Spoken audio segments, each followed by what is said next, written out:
मेरा नाम जुनैद है। मैं राजस्थान का रहने वाला हूँ। मेरे घर के नीचे वाला पोर्शन काफ़ी टाइम से खाली पड़ा हुआ था। मेरा इरादा उसे किराए पर देने का था। मेरी फैमिली छोटी थी, इसलिए इतना बड़ा ज़्यादा घर उसमें नहीं आता था। हम लोग ऊपर वाले पोर्शन में रहते थे, नीचे वाला पोर्शन खाली ही पड़ा रहता था। मेरा घर एक पतली सी गली के अंदर जाकर था, जहाँ पर ज़्यादातर लोग रहना पसंद नहीं करते। बहुत सारे लोगों को खुली गली मोहल्ले में रहना पसंद होता है, इसलिए वहाँ का किराया भी ज़्यादा होता है। मेरी गली पतली सी थी और छोटी थी, लेकिन इस पतली सी गली में मेरा मकान बहुत बड़ा था। हमारी गली में ज़्यादातर गरीब लोग रहते थे। मैं चाहता था कि मुझे कोई फैमिली वाला किराएदार मिल जाए, जिसको रखने से आस पड़ोस के लोगों को भी कोई दिक्कत ना आए। आप मेरी पतली गली थी, इसलिए किराएदार वहाँ के कम किराए देने को ही तैयार होते, और मैं इतना कम किराया नहीं लेना चाहता था। एक दिन मेरे घर के दरवाजे पर दस्तक हुई। मेरे सामने एक 35 साल के आदमी खड़ा हुआ था। उसकी उम्र उसके चेहरे से बिल्कुल भी झलक नहीं रही थी। उसे देखकर लग रहा था कि वह कोई 18 साल की उम्र का है। उस लड़के की हेल्थ से नहीं लगता कि वह 35 साल का है। उसकी हाइट भी कम थी, देखने में स्मार्ट था, पतला दुबला था। उसने ब्लू कलर की चेक की शर्ट और ब्लैक कलर की डेनिम पहनी हुई थी। ऐसा लग रहा था जैसे वह काफ़ी पढ़ा लिखा हो। मुझे तो वह आदमी बहुत ही ज़्यादा अच्छा लगा, लेकिन बेचारा लंगड़ा था। शायद किसी हादसे में अपनी एक टांग गंवा बैठा। लेकिन उस टाइम वह हमारे घर पर अकेला ही खड़ा हुआ था, और मैं अकेले लड़के लड़कियों को कभी भी अपने घर किराए पर नहीं देता। मैंने उससे पूछा कि आप कौन हैं और यहाँ पर किस तरह आना हुआ। तो उस आदमी ने जवाब दिया कि मेरा नाम फारूक है और मैं आपके दरवाजे पर यह ऐड लिखा हुआ देख कर आया हूँ, जिस पर लिखा हुआ है कि हमारा घर किराए के लिए खाली है। मुझे लगा कि आपको किराएदार की ज़रूरत है, इसलिए मैं आपका घर किराए पर लेने के लिए आया हूँ। मैं समझ गया था कि ज़रूर वह लड़का मेरे दरवाजे पर किराएदार वाली बात पढ़ कर ही आया होगा। मैंने उससे कहा कि जी बताइए, तो उसने बताया कि उसे मकान किराए के लिए चाहिए। मैंने उससे कहा कि आपको मेरे घर का किराया मालूम है। मेरा किराया बहुत ज़्यादा है और मैं ज़्यादा पैसों पर ही किराएदार रखना चाहता हूँ, और इतनी पतली गली में इतना किराया कोई नहीं देगा।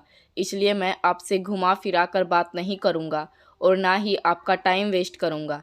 मैं 20,000 महीना किराया लेता हूँ। अगर आपको मंजूर है तो फिर ठीक है, नहीं तो मैं बहस करके अपना और आपका टाइम वेस्ट नहीं करना चाहता।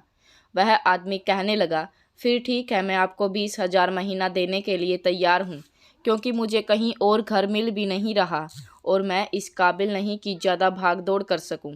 एक एक्सीडेंट में मैंने अपनी एक टांग गंवा दी। यह मेरी मजबूरी है, इसलिए मैं आपके घर में रहने के लिए तैयार हूँ।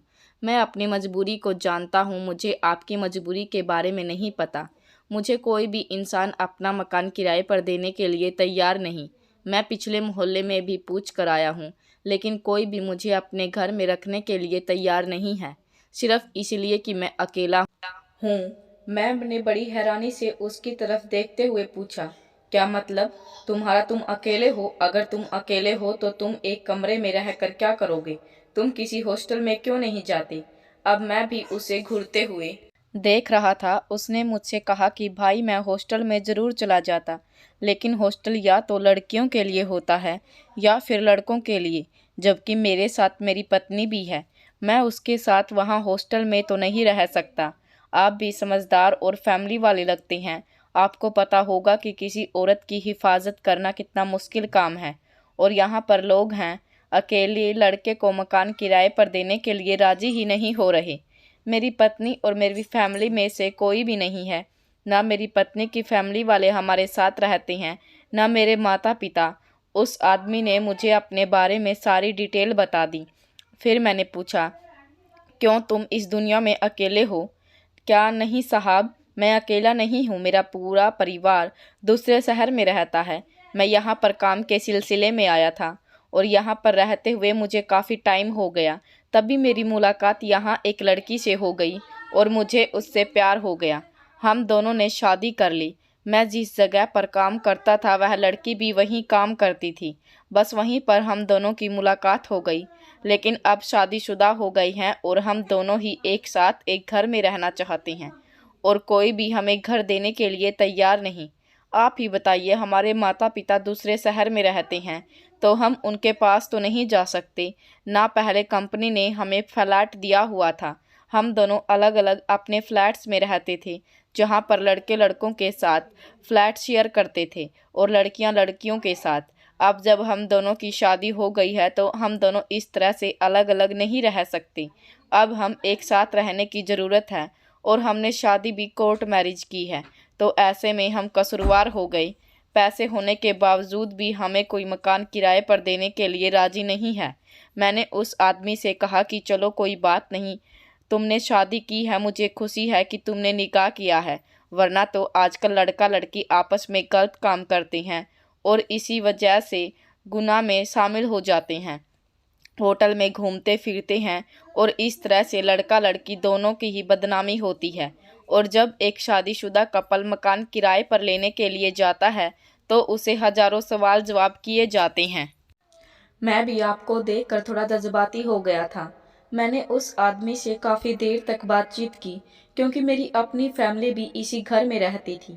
मेरे इस घर में मेरी 2 जवान बहनें, एक छोटा भाई और मेरी विधवा माँ रहती है। मेरी उम्र 25 साल है और अभी तक मेरी शादी भी नहीं हुई। मेरे पिता की मौत अभी 4 साल पहले ही हुई थी और उनके मरने के बाद ही हमारे घर में बहुत सारी परेशानियां आ गई। मेरा काम भी कुछ ठीक नहीं चल रहा था। सोचा अगर मकान किराए पर दे देंगे तो शायद महीने के घर का खर्च कुछ निकल आया करेगा। वैसे भी नीचे का पोर्शन तो हमेशा ही खाली रहता है, तो क्यों ना उसमें किराएदार रखने के बारे में पैसे ही कमा लिए जाएं। बहरहाल आज उस आदमी को अपने दरवाजे पर खड़ा हुआ देखकर मुझे उस हमदर्दी महसूस हुई। मैंने उस आदमी से कहा कि भाई साहब, मैं आपसे ज़्यादा पैसे नहीं लूँगा, बस आपसे 15,000 ही ले लूँगा। बस तुम हर महीने टाइम पर किराया दे दिया करो, क्योंकि इस टाइम मुझे घर पर बहुत ज़्यादा परेशानियों का सामना करना पड़ रहा है और मुझे पैसों की सख्त ज़रूरत है। बाकी के लोग तो इस पतली गली में रहने के लिए 10,000 का किराया भी मुश्किल दे पाते हैं, लेकिन अगर आप 15,000 में राजी हो तो आप मेरे घर में आकर रह सकते हो। वह आदमी यह बातें सुनकर खुश हो गया। उसके चेहरे पर तसल्ली थी और मैं भी खुश हो गया। देखने में वह मुझे बहुत शरीफ और समझदार लग रहा था। उसके चेहरे पर एक अजीब सी परेशानी दिख रही थी। ऐसे आदमी ज़्यादातर ना तो बदमाश होते हैं और ना ही घर की औरतों के लिए खतरा होते हैं, क्योंकि उनके पास अपनी पत्नी भी तो थी। तो मैंने सोचा कि मैं उन्हें मकान किराए पर दे देता हूँ। लेकिन मैंने उनसे यह भी पूछा कि आपकी पत्नी आपके साथ आज क्यों नहीं आई? तो वह कहने लगा, जी वह मेरे साथ कैसे इस तरह से मकान ढूंढने के लिए जा सकती है। मैंने उससे कहा कि वह अपने फ्लैट में रह रही है, जब मुझे मकान मिल जाएगा तो मैं उसे भी ले आऊँगा। देखो, मैंने आपसे झूठ नहीं बोला है। मुझे पता है अगर मैं आपसे किसी तरह का झूठ बोलूँगा तो आप मुझे घर से निकाल देंगे। कल आप मेरी पत्नी को खुद देख लेना, मैं उसे कल ही लेकर आ जाऊँगा। उस आदमी ने मुझे नीचे वाले पोर्शन की चाबी इस टाइम ले ली थी। मैं अपनी माँ को यह खुशखबरी सुनाने के लिए सीढ़ियाँ चढ़कर ऊपर ही जा रहा था कि मेरी माँ वहीं सीढ़ियों पर खड़ी मुझे मिल गई। उनके चेहरे पर बहुत सारा गुस्सा नजर आ रहा था। वह सारी बातें तो सुन चुकी थी। मुझसे कहने लगी, जुनैद तुम बहुत ज़्यादा बेवकूफ़ होते जा रहे हो। ऐसा लग रहा है तुमने अपनी अकल भी कहीं दे दी है। मैंने सुना था तुम बहुत ज़्यादा अक्लमंद हो, लेकिन तुमने तो इस अकेले आदमी को मकान की फ़ौरन ही चाबियां दे दी। जब वह कल अपनी पत्नी को साथ लेकर आता तुम तभी उसे चाबियां देनी चाहिए थी। तुम्हें पता नहीं है तुम्हारे घर में तुम्हारी दो दो जवान बहनें भी बैठी हुई हैं। अगर वह रात को किसी भी टाइम अपने यार दोस्तों के साथ घर में घुस आया तो क्या करेंगे हम? ऊपर से तुमने उसे यह भी बता दिया कि मेरे घर में 2 जवान बहनें और मेरी विधवा माँ भी रहती हैं। इस घर में मैं बड़ी हूँ, मुझसे बड़ा कोई नहीं है। इस तरह किसी अजनबी को अपनी डिटेल नहीं देनी चाहिए बेटा। अम्मी की डांट सुनकर मैं खामोश हो गया, क्योंकि मैं समझ गया था कि गलती मेरी ही है। मुझे इस तरह से किसी अजनबी के सामने अपनी फैमिली की डिटेल शेयर नहीं करनी चाहिए थी। फिलहाल अब जो हो गया था उसका तो बदला नहीं जाने वाला था। मैं तो कुछ नहीं कर सकता। जो बातें मेरे मुंह से निकल गई वह वापस तो आने वाली नहीं। पर मैंने सोचा कि कल जब वह अपनी पत्नी के साथ आ जाएगा तो देखा जाएगा। और अगले दिन ऐसा ही हुआ। सुबह के 8 बजे हमारे घर के बाहर एक बड़ी सी गाड़ी ने हॉर्न बजाया। मैं हैरान था कि उस आदमी के पास तो गाड़ी भी है, लेकिन गौर से देखा तो गाड़ी वह आदमी नहीं, बल्कि गाड़ी कोई लड़की चला रही थी। लेकिन लड़की कोई मॉडर्न नहीं थी, सीधी सादी सिंपल सी लड़की थी। मैं समझ गया था कि यकीनन वह अपने माता पिता की इकलौती औलाद होगी। उसके पास लगभग 20 लाख वाली कार थी, और 20 लाख रुपए की कार चलाना किसी आम इंसान के लिए बहुत बड़ी बात होती है। मैं उन्हें देखकर हैरान हो रहा था। मैंने दिल में सोचा कि अगर यह लोग चाहे तो अपनी कार बेचकर मकान खरीद सकते हैं। उस लड़के ने मुझसे कहा कि आज से मेरी पत्नी आपकी बहनों की सहेली बनकर रहेगी। लेकिन फिर वह कुछ देर के लिए खामोश हो गया और अंदर चला गया। उसने अपनी पत्नी को कमरे के अंदर इस तरह से बंद किया जैसे वह कोई खजाना हो और मैं उसे चोरी कर लूँगा। मुझे तो बड़ी हैरत हो रही थी। कल तो उसने मेरे साथ इतना फ्रेंडली बिहेव किया जैसे मुझे अपनी पत्नी से मिलवाएगा, हमें अपनी लव स्टोरी की डिटेल सुनाएगा। लेकिन आज वह बिल्कुल ही अलग था। उसने कमरे के दरवाजे को बाहर से बंद कर दिया, जैसे मैं उसकी पत्नी को खा जाऊंगा। मुझे उसका यह बिहेवियर बहुत बुरा लगा, लेकिन फिर मैंने सोचा कि क्या पता उसकी पत्नी ने अपने पति को मुझसे बात करने से मना कर दिया हो। बहुत सी लड़कियां लड़कों को इसी तरह से अपने कंट्रोल में रखती हैं और अपने पतियों से वही करवाती हैं जो उन्हें करवाना होता है। लड़कियां की तो यही आदत होती है। फिर मैं ऊपर आ गया। मेरी अम्मी ने कह दिया कि देखो, इस आदमी ने तो तुम्हें अपनी पत्नी से मिलवाया तक नहीं। मैं ऊपर से सब कुछ देख रही थी। मुझे यह लोग थोड़े अजीब लग रहे हैं। जुनेद बेटा, मेरी मानो तो इन लोगों से अभी से ही उनकी आईडी कार्ड वगैरह की कॉपी ले लो। ऐसा ना हो कि कल को यह लोग कोई गलत काम करके यहाँ से भाग जाएं, या हमारे घर में ही कुछ चोरी करके ले जाएं, तो हम लोग कहाँ जाएंगे। मैंने ऐसा ही किया। शाम के टाइम मैं नीचे गया तो उस आदमी से कहा कि भाई, मुझे कोई डॉक्यूमेंट पूरे करने होंगे, तो आप मुझे अपना और अपनी पत्नी का आधार कार्ड और आईडी कार्ड की कॉपी दे दीजिए। मेरी बात सुनकर वह मुस्कुरा पड़ा और कहने लगा, भाई मैं आपको अपना आधार कार्ड तो दे दूंगा। लेकिन वह सोचते हुए कुछ कहने लगा, दरअसल मेरी पत्नी बहुत कम उम्र की है। मैंने कहा, कम उम्र की है से क्या मतलब है। तो वह कहने लगा कि मेरी पत्नी की उम्र 21 साल है। मैंने उसकी बात पर मुस्कुराते हुए कहा, 21 साल है तो 18 साल की उम्र में तो आईडी कार्ड बन जाता है, और आधार कार्ड तो कभी भी बन जाता है। तो उस आदमी ने कहा कि अभी मेरी पत्नी की उम्र 21 साल हुई है। उसका आईडी कार्ड तो काफ़ी पहले ही बन चुका था, लेकिन अब उसने आईडी कार्ड बनवाने के बारे में सोचा नहीं। दरअसल वह अपने माता पिता की लाडली बेटी है, इसी वजह से उसने कभी अपना आईडी कार्ड बनवाने के बारे में सोचा ही नहीं। अभी तो मेरे पास उनकी कोई आईडी नहीं है। मैं अपनी पत्नी से बहुत मोहब्बत करता हूँ, क्योंकि वह मुझसे काफ़ी छोटी है। आप तो समझ सकते हैं 21 साल की लड़की की क्या चल होती है। अभी तो उसकी आईडी कार्ड मेरे पास नहीं है। फिर मैंने उनसे पूछा कि अगर आपकी पत्नी का आईडी कार्ड नहीं है, तो फिर आप दोनों ने शादी कैसे की। उसने बताया कि हमारा निकाह हो गया था। बड़े अच्छे मौलवी साहब थे। उन्होंने कहा कि लड़की अगर 18 साल की है तो कोई शर्त नहीं है, लड़की के बालिग होते ही निकाह हो जाता है। और मौलवी साहब ने बताया था कि कागजी कार्रवाई की कोई ज़रूरत नहीं होती। जब 4 गवाहों की मौजूदगी में वह एक दूसरे को पति पत्नी के तौर पर कबूल कर लेते हैं।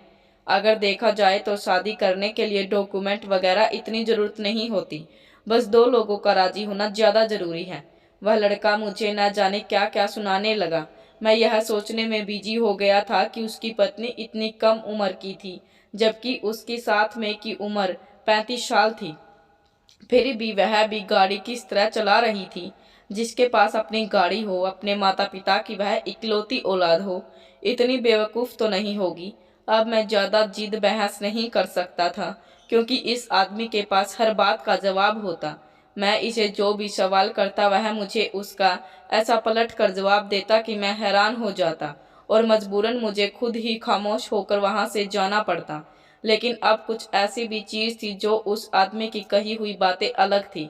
कई बार उसने कहा था कि वह और उसकी पत्नी दोनों ही कंपनी में काम किया करते, और वहीं पर उन दोनों का अफेयर चल गया था, और उसके बाद उन दोनों ने शादी कर ली। लेकिन जब भी मैंने देखा वह अपनी कार पर काम पर जाता, और उसके जाते ही लड़की भी घर से निकल जाती। यह बात बड़ी हैरान कर देने वाली थी। कि अगर वह दोनों आपस में एक ही कंपनी में काम करते थे तो एक साथ भी तो घर से निकल सकते थे। फिर वह नए नए पति पत्नी थे, उनके दरमियान तो यह फर्क होना ही नहीं चाहिए था। एक दिन ऐसे ही नीचे चला गया, उस आदमी से पूछा कि तुम कौन सी कंपनी में काम करते हो। उसने फटाफट मुझे कंपनी का एड्रेस दे दिया और उसके बाद उसने मुझे यह भी बताया कि वह क्या काम करता है, किस तरीके से करता है और उसकी कंपनी में कौन कौन बड़े बड़े लोग काम करते हैं। मैं तो उसके फटाफट जवाब से खामोश रह जाता। मैंने कहा कि यह तो अच्छी बात है, तुम बहुत मेहनती इंसान हो। यह कहकर मैं ऊपर आ गया। मेरी अम्मी कानों को हाथ लगाए हुए तौबा तौबा कर रही थी। मैंने हैरान होते हुए उनकी तरफ देखा और पूछा, क्या हुआ? मेरी अम्मी कहने लगी, जुनेद बेटा कि तुमने कैसे लोगों को घर में जगह दे दी। मैंने कहा, अब क्या हो गया अम्मी, क्या कर दिया मैंने तो सिर्फ उसे इतना ही पूछा था कि वह कहाँ पर काम करता है, कोई गुनाह तो नहीं कर दिया। मैं वहीं पर खड़ा था। मम्मी कहने लगी, मैंने कुछ ऐसा देखा है तुम्हें बता भी नहीं सकती कि मैंने क्या देखा है। मैंने कहा, अम्मी आप कितनी घुमा फिरा कर बातें करने लगी हो, अब बता भी दो ना आपने क्या देखा है। मेरी बात सुनकर अम्मी ने कानों को हाथ लगा दिए और कहने लगी कि मैं क्या देखती जुनेद, कल मैं गैलरी के नीचे झांक रही थी तो मैंने देखा कि उसने किराएदार की पत्नी बाथरूम से बाहर नहा कर निकल रही थी और उसने इतने छोटे छोटे कपड़े पहने हुए थे कि मैं तुम्हें बता भी नहीं सकती। हमारे घर में भी तो बेटियां हैं, हमारी बेटियां अगर उनको ऐसे छोटे छोटे कपड़े पहने हुए देखेंगी तो उन पर क्या असर पड़ेगा। इस लड़की को तो कोई शर्म हया है नहीं, न जाने किस किस्म की लड़की है जो इस तरह के छोटे छोटे कपड़े पहनकर घर में घूमती है। जुनैद, मुझे इस लड़की का माहौल बिल्कुल भी पसंद नहीं आया। यह लड़की मुझे ठीक नहीं लगती। मैं कई दिनों से इस लड़की को छोटे छोटे कपड़े पहनते हुए घर में टहलता हुआ देखती हूँ। तुम सोच भी नहीं सकते बेटा किस तरह से लड़कियां फिल्मों में छोटे छोटे कपड़े पहनती हैं। यह लड़की बिल्कुल उसी तरह के कपड़े पहन कर पड़ती है। मैं इस लड़की को कल भी ऐसे ही कपड़े पहने हुए देखा। एक दिन की बात नहीं है, यह तो रोज ही इसी तरह से बाथरूम से नहा कर निकलती है और वही कपड़े पहन लेती है। मान लो अगर कल को किसी और ने हमारे घर में झांक कर उसको इस तरह छोटे छोटे कपड़ों में फिरते हुए देख लिया तो हमारा क्या होगा? लोग हमारी क्या इज्जत करेंगे?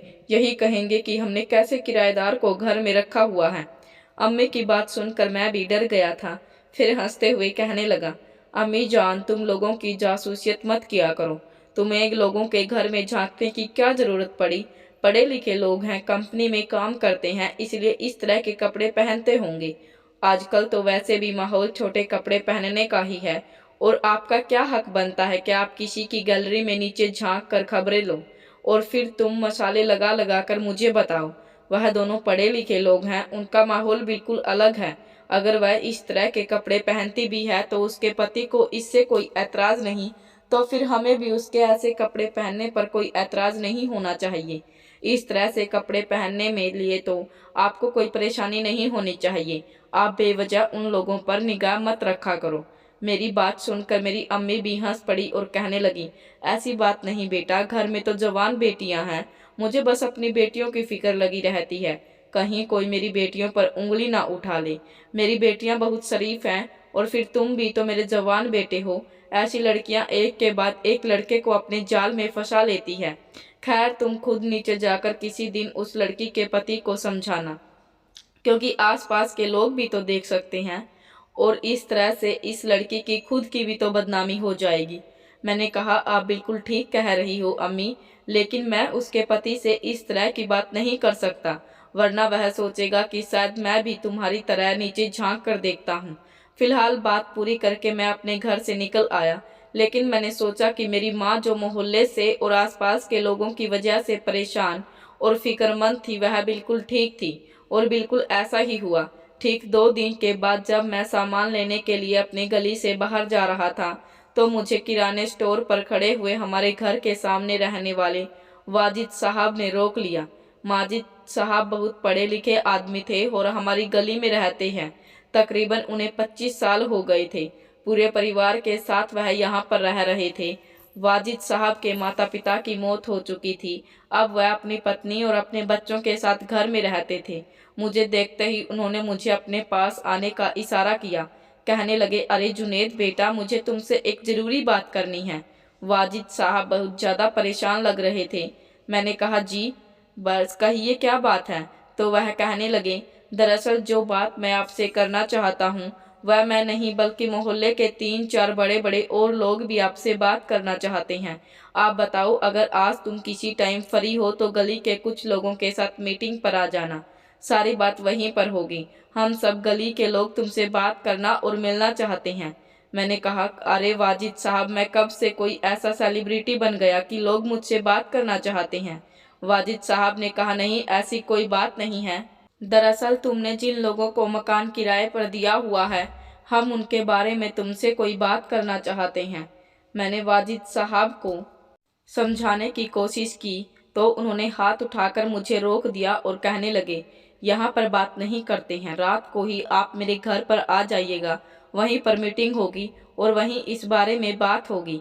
मैं परेशान हो गया था, न जाने ऐसी कौन सी बात थी। मुझे अम्मी की बात याद आने लगी। यकीनन वह ठीक ही कह रही थी कि जरूर मोहल्ले के आसपास किसी न किसी ने उस लड़की को छोटे छोटे कपड़ों में घूमते हुए देख लिया होगा। क्या पता जो लड़की कमरे के अंदर ऐसे पड़ी रहती है, घर के आंगन में भी वह ऐसे ही पड़ती होगी। ऐसा तो फिर आज पड़ोस की औरतों ने भी जरूर नोटिस किया होगा और काम ही दूसरों के घर में झांकना और उनको तरह तरह की खबरें लेना है, फिर मसाले लगा कर पतियों को बताती होंगी। बस यही बातें थी जो मुझे डरा रही थी। मैंने सोचा कि मैं रात को वजीद साहब के पास जाने से पहले अपने किराएदार से जरूर बात करूंगा। वह वैसे भी मुझे 2-3 दिन से दिखाई नहीं दे रहा।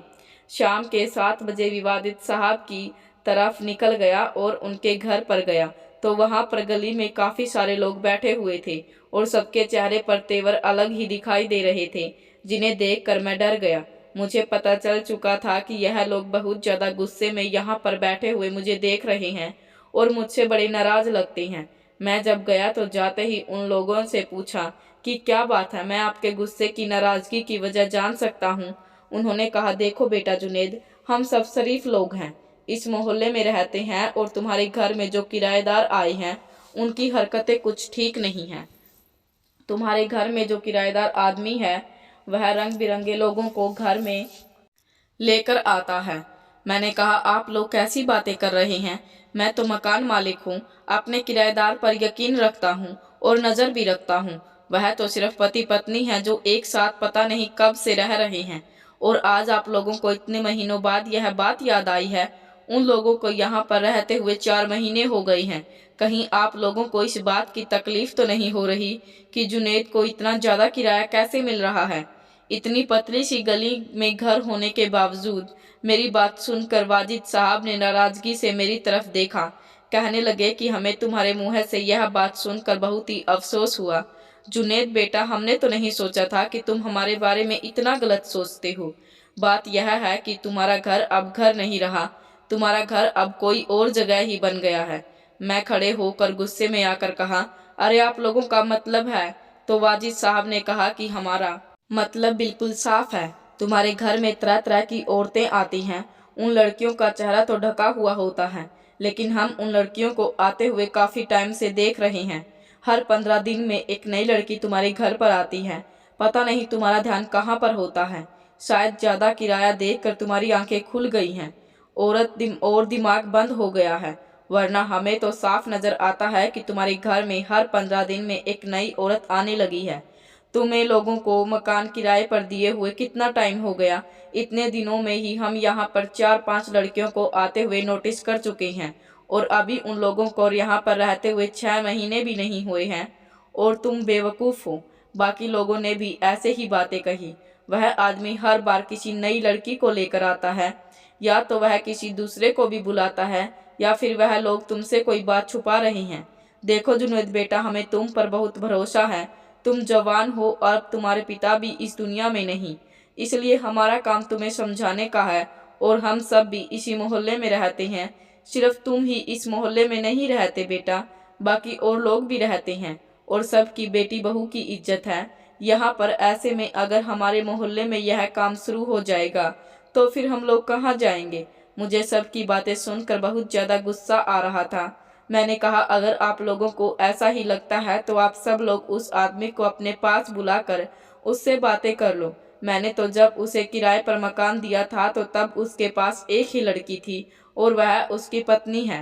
अब आप लोग कह रहे हैं कि घर पर काफ़ी सारी लड़की आती हैं। मैं वहाँ सारे मौजूद लोगों से कहा कि मैं किराएदार से भी अभी बात करता हूँ। मैं अपने किराएदार को फ़ोन किया और उससे कहा कि मैं रास्ते में हूँ, मुझे घर पहुँचने में अभी 20 मिनट लगेंगे। मैंने उससे कहा घर जाने की बजाय तुम लोग कल वाले घर में आ जाना, मैं तुम्हें बाहर लेने आ रहा हूँ। थोड़ी देर के बाद वह आदमी हमारे बीच में बैठा हुआ था। उसके सामने सब लोगों ने अपनी अपनी शिकायत रखी तो उस आदमी ने लोगों की बात मानने से साफ इनकार कर दिया कि वहाँ पर कोई लड़की आती है। कहने लगा कि मैं अपनी पत्नी के साथ रहता हूँ और जुनेद मेरी पत्नी को जानता है। मैंने कहा मैंने आपकी पत्नी को एक बार ही देखा है, मगर यह सब लोग कह रहे हैं कि तुम्हारे घर में अलग अलग औरतें आती हैं। क्या यह बात सच है या झूठ? अब इस बात का जवाब तो आप ही लोगों को दे सकते हैं। वह आदमी कहने लगा बिल्कुल नहीं, यह सब लोग झूठ बोल रहे हैं। मैंने कहा क्या मैं आपकी पत्नी का चेहरा देखकर इन्फॉर्मेशन ले सकता हूँ कि घर में तुम्हारी पत्नी ही है या फिर कोई और लड़की है? मेरे इस तरह से कहने पर वह बुरी तरह से घबरा गया। वह कहने लगा आप ऐसा नहीं कर सकते। मैं मानता हूँ कि 2-3 लड़कियों में को मैं यहाँ पर लाया हूँ, पर मैं कोई गलत काम नहीं कर रहा। वह सब मेरे साथ शादी करके यहाँ पर आती हैं और शादी करने के बाद साथ रहने में कोई गुनाह या कोई बुरी बात तो नहीं। वैसे भी मैं अगर 4 औरतें भी रखूँ तो चारों से निकाह कर लूँ तो इसमें आप लोगों को कोई शिकायत नहीं होनी चाहिए। मैं तो मोहल्ले के लोगों से भी ज़्यादा बातचीत नहीं करता, बस अपने काम से काम रखता हूँ। इसलिए आप लोग बेवजह मुझे सवाल करके परेशान कर रहे हैं। मैंने कहा भाई साहब आपने मुझसे कहा था कि एक ही लड़की है, अब 3-4 लड़कियों की बात कर रहे हो, जबकि मोहल्ले के लोगों को पता है कि आते हो। तो वह आदमी कहने लगा इसमें क्या परेशानी है, वह सारी लड़कियां खुद आती हैं। आप मैं उन्हें किडनैप करके तो यहाँ पर नहीं लाता। वाजिद साहब ने कहा वह लड़की आती कहाँ से है यह तो बताओ, और हमें क्या भरोसा, क्या तुम किसी शरीफ आदमी की बेटी को लेकर आते हो? तो वह आदमी कहने लगा नहीं नहीं, ऐसी बात बिल्कुल भी नहीं है। वह लड़कियां मेरे साथ शादी करके आती हैं, बल्कि वह इस मोहल्ले की क्या इस देश की ही औरतें नहीं हैं, वह दुबई की लड़कियां होती हैं, मेरे साथ शादी करती हैं और खुशी खुशी रहती हैं। वाजिद साहब ने ताली बजाते हुए कहा लो भाई उनकी नई कहानी सुन लो। दुबई की लड़कियां तुम्हारे साथ शादी करने के लिए ही क्यों आती हैं? हम तो इस बात को नहीं मान सकते। और वहाँ की औरतें इस तरह से दुबई जैसे इतनी अच्छी जगह को छोड़कर यहाँ क्यों रहेंगी? और तुम जो लड़कियां लेकर आते हो उनका चाल चलन ही अलग होता है। यह सब देखकर हमें पता चल जाता है कि वह कहाँ की हैं। या तो तुम अपनी पत्नी को हमसे मिलवाओ या फिर हमें साफ साफ बता दो कि तुम क्या कर रहे हो। इससे पहले कि वह आदमी इस बात से इनकार करता, मैंने अपनी मम्मी को फ़ोन करके कहा कि किराएदार की पत्नी को लेकर वाजिद साहब के घर में आ जाओ। भले ही वह आपसे खुद को छुपा कर रखेंगी, लेकिन आप उसे ज़बरदस्ती ले आना। आज हमारे सारे सवालों का जवाब यह ज़रूर देगी। ऐसी भी हो शायद यह लड़की भी हमसे बात करना चाहती हो। लगभग 15 मिनट गुजर गए थे और वह लड़की मेरी अम्मी के साथ वाजिद साहब के घर में दाखिल हुई। उसने मॉडर्न टाइप के कपड़े पहने हुए थे। वह किसी फिल्म की हीरोइन की तरह लग रही थी। उसे देखकर ऐसा लग रहा था कि वह किसी दूसरे देश की है। उसने अपनी भाषा में हमें बताना शुरू किया, यह जो सोशल मीडिया के जरिए मुझे फंसाया, और जब मैं यहाँ आई तो मैंने देखा कि यह कोई लड़का नहीं बल्कि यह तो 35 साल का आदमी था। जबरदस्ती उसने मेरे साथ शादी कर ली और फिर जब बच्चा हो गया तो बच्चे की जिम्मेदारी उठाने से मना कर रहा है। मैं इसकी खातिर दुबई से यहाँ पर आई थी, बल्कि यह तो कहता है कि हर महीने मेरे जैसी कई लड़कियाँ इसके पीछे पागल रहती हैं और शादी करने की वजह से अपना मुल्क छोड़कर यहाँ पर आ जाती हैं। लेकिन इसका कहना है कि यह किसी से भी शादी जब तक नहीं करेगा जब तक वह अपने सारे बैंक बैलेंस इसके नाम नहीं कर देती। मैं इस आदमी को धमकी दी थी कि अगर यही सब चलता रहा तो मैं दुबई की हुकूमत से मदद लेकर पुलिस को बुलवा कर इसको इतना पिटवाऊंगी कि यह सारी जिंदगी याद रखेगा। हमने जब उस आदमी से बात की तो उसने कहा कि वह फेसबुक से लड़कियां फंसाने के लिए करता है। लड़कियों के साथ कुछ टाइम रहता है और फिर उनका ऐसा दिल दुखाता है कि वह खुद ही यहाँ से भाग जाती हैं। मैं बड़ा हैरान था कि उस 35 साल के आदमी के अंदर इतना ज़्यादा हुनर कहाँ से आया कि दुबई की लड़कियां फंसा कर यहाँ लेकर आ रहा था। हमसे तो 24 साल का होते हुए भी आज अपना 1 रुपया था, ना पैसे थे और ना ही कोई खास शकल सूरत। फिर भी दुबई की गोरी गोरी लड़कियां इसके पास आ रही थी। आज तक मैं बिना किसी शकल सूरत के, बिना किसी पैसे रुपए के किसी औरत को किसी मर्द के लिए इतना पागल होते हुए नहीं देखा। क्या लड़कियां प्यार में इतनी पागल हो जाती हैं? लेकिन हाँ, एक औरत अपना सब कुछ, नसीहत है कि अगर एक औरत सब सिर्फ बातों की बुनियाद पर अपना सब कुछ छोड़कर 7 समुंदर पार तक आ सकती हैं, तो अपनी पत्नी आपके साथ क्यों खुश नहीं रह सकती? जरूर फिर आपके अंदर ही कोई कमी होगी, आपकी बातें ही कड़वी होंगी। उस आदमी को तो हमने पुलिस के हवाले कर दिया। पुलिस ने धोखाधड़ी के केस में उसको बंद कर दिया और उस लड़की को इंसाफ मिला या नहीं हमें पता नहीं, क्योंकि वह लड़की हमारा घर खाली करके जा चुकी थी। एक औरत जितना मर्द की बातों से खुश हो सकती है, ऐसी खुशी से दुनिया की कोई चीज़ नहीं दे सकती। इसलिए अपनी पत्नियों के साथ प्यार से बात किया करें। यह ना हो कि आपकी बजाय यह काम कोई और करके गलत फ़ायदा उठा रहा हो। इसलिए औरतों की इज्जत किया करें, उन्हें अपने घर में ज़्यादा से ज़्यादा खुश रखने की कोशिश करें। औरतें हमारे लिए बहुत सारा सेक्रीफाइस करती हैं। तो दोस्तों, उम्मीद करती हूँ आपको हमारी कहानी पसंद आई होगी। कहानी पसंद आई तो वीडियो को लाइक करें और चैनल पर नए हैं तो चैनल को सब्सक्राइब करें।